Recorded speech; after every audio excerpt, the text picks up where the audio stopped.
Brooks from BRB Yoga, coming to you with day 4 of the 12 days of core strength. Today I want to give you a quick tip about breathing for core health.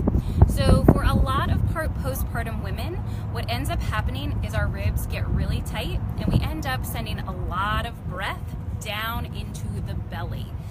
We don't want to do this because that means that every breath is basically straining our already weak connective tissue. So if you have a diastasis, it can create pressure.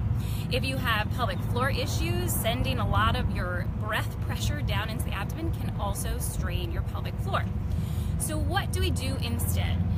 What we want to do is really work on breathing into the ribs. And at the beginning, this can feel really hard, again, because you're tight in the ribs. So I'm going to show you what it will feel like, or just give you an example of it so you can start to feel it.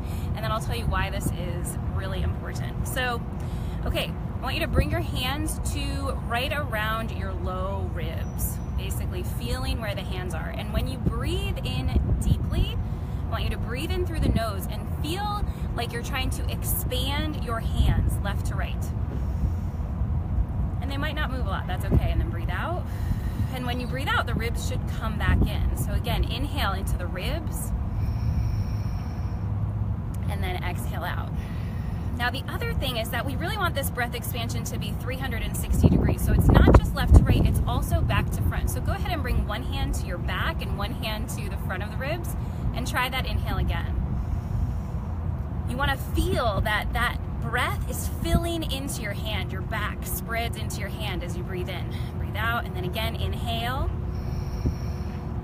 and exhale. So if that feels hard, I want you to just work on practicing that throughout your day, right? When you're sitting at the car at a stoplight, just work on taking some breaths into the ribs. In the car, it's really nice because you can actually try and breathe into the seat back and really feel that feedback of the seat against you. Okay, so this is important, one, as I said, because if you're just breathing into your belly, then you're going to end up with a lot of pressure going into your core and your abdomen, and you're going to keep straining the already weak parts of your body. But the other thing is that getting this really big exhale in the ribs, it's going to help set you up for a really solid core engagement. And we're going to cover a really simple core engagement technique tomorrow in day 5, so stay tuned for that.